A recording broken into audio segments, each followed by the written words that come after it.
Your patient's temperature is 37.2, so no fever, but they're suddenly confused, breathing 26 times per minute, their heart rate is 112, and they have passed very little urine. Would you suspect sepsis or wait for the temperature to rise? Do not wait. Sepsis does not always arrive waving a giant red flag. Meet Mr. Ahmed, a 72-year-old patient being treated for a urinary tract infection.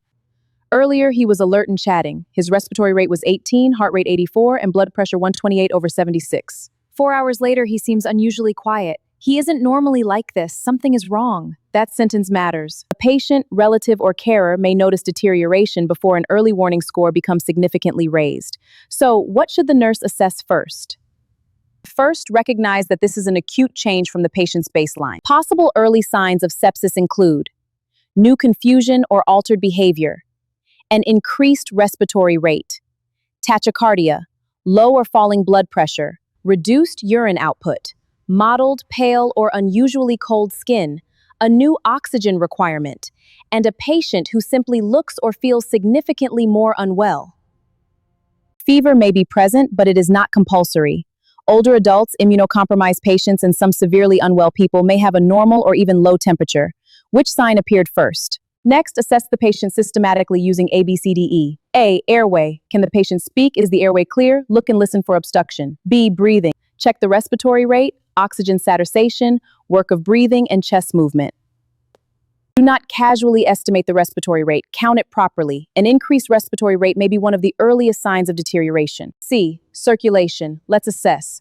Check the heart rate, blood pressure, capillary refill, skin color, and temperature. Review fluid balance and urine output. Reduced urine output can indicate poor perfusion. His pressure is low and urine output is down. D. Disability. Assess his consciousness. Check for new confusion. Check blood glucose as well, because hypoglycemia can also cause altered consciousness, and you do not want to miss a reversible problem.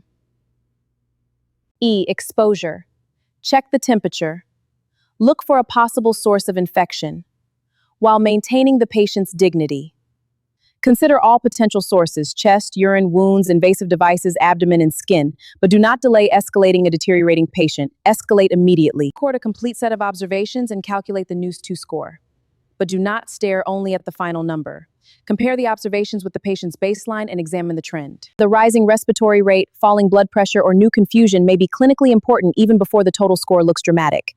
NUS2 supports clinical judgment. It does not replace it. Now, let's escalate promptly using SBAR. Situation: I'm calling about Mr. Ahmed, who has acutely deteriorated and may have sepsis. Background: he is 72 and is receiving treatment for a urinary tract infection.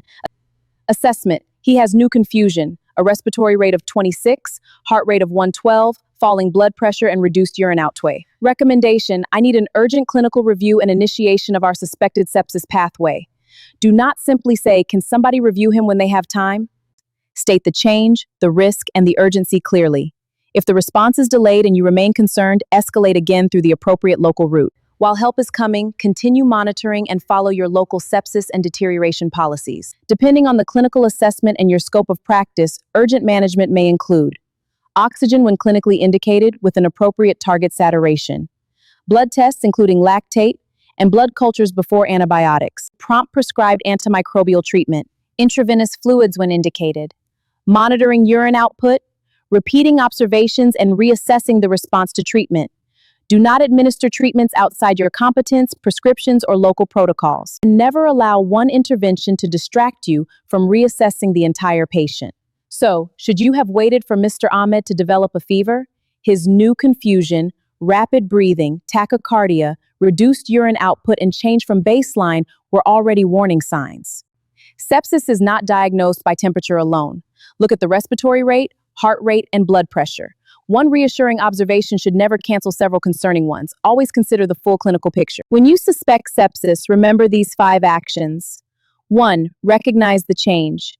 2. Assess using ABCE. 3. Record, calculate, and trend the observations.